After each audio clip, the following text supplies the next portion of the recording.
at my blue eyes. Look at them. Swim in the blueness of them, because they are the clearest part of this woman's body and the biggest liars too. But I am begging you, surrender to their blueness and swallow my eyes, because they are most of use in your mouth, rolling around your tongue in the dark. If you love me at all, if you love even the possibility of me someday, you will drink the blue, but leave the gray. And I am sorry. I am so, so sorry. The great poets have been lying to you, and perhaps I have been lying to you all the same, though I did not choose this packaging.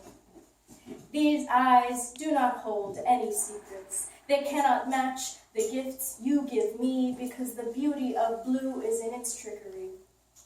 So I ask you to look at me. Make your decision based on these eyes and the nothings they press behind the cornea. The English language named the color of one's eyes after a New England field laden with blue flowers. It set the standard, as English is wont to do. Picture the flower, a deep purpley blue iris. But I have seen an iris so gold and yellow I could not say if I was staring at the sun or the sand. That yellow flower averted all expectations of what a flower is supposed to be. En français, la couleur des yeux, c'est cristallin. C'est clair, composé de cristal. In French, the eyes are crystalline, very clear, composed of crystal. Ahaxi Alalemjin was my grandmother. She spoke every language of her ancestors, Armenian, German, French. Grandmama had dark turquoise eyes that grayed as she sped toward her century. And I don't know if you have ever seen the eyes of a woman of the Armenian diaspora, but their colors shift as quickly as her sense of home. Her eyes adapt. They weave in and out of her environment like the Euphrates River calling to her people to relinquish the borders of their home. Do you know what their bones look like? Splintering and scattered across Turkey as if Armenia's wounds never grew children out of its earth, never bore fruit there, never fertilized its ground. The river made promises it could not keep. It promised that without land, the home would live in the eyes. But the eyes lie.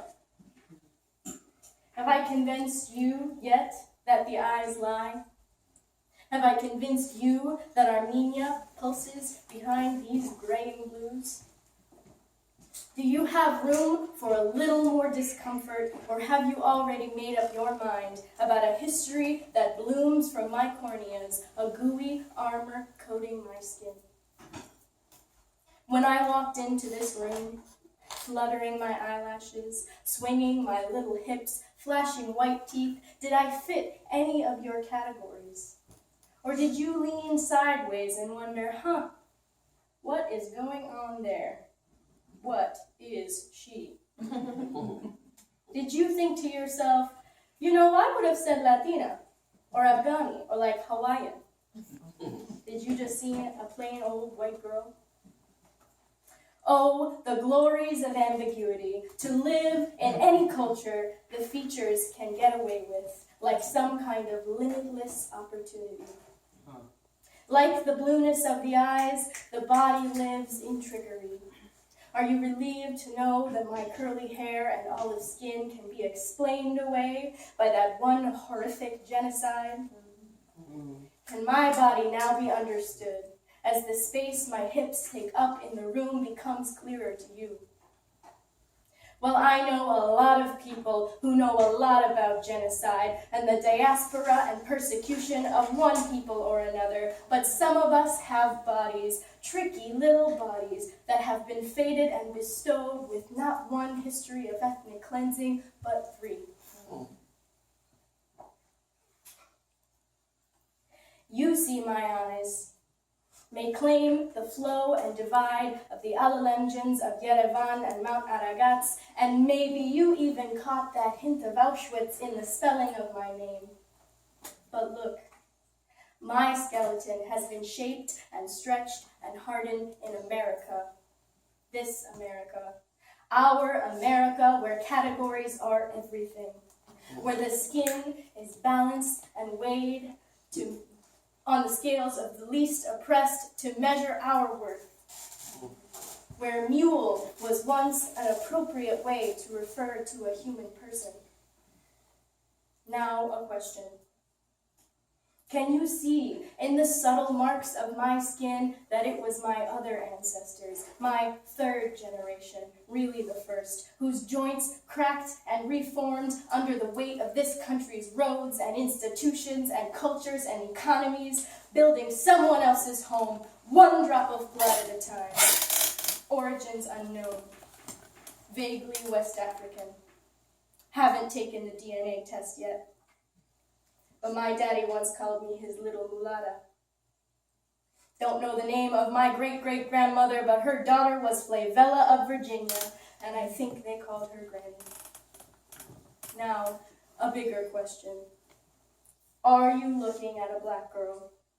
So rooted in that genocide that she grew up thinking that her eyes were as dark and lovely as red wine, her skin as warm and brown as her auntie's, her hair as magical as the yarn gliding in and out of Granny's loom?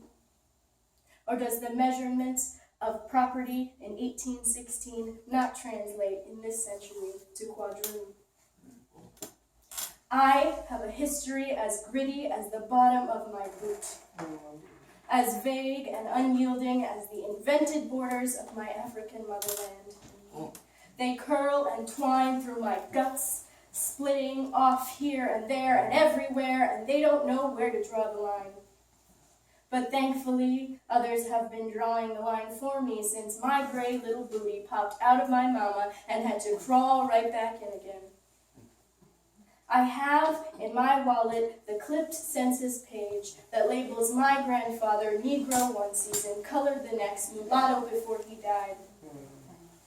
I have a body that was sexualized and exoticized by a white boy I used to love with loud and choking desperation. I wanted to belong to him, to be, as he put it, his cinnamon stick. I had nigger, nigger, nigger spat by greasy white boy hicks in the woods, sounding their power in my ears like an alarm. They found my enraged pale face so amusing and so unbreakable, so without authority. What is this white girl's deal? Calm down.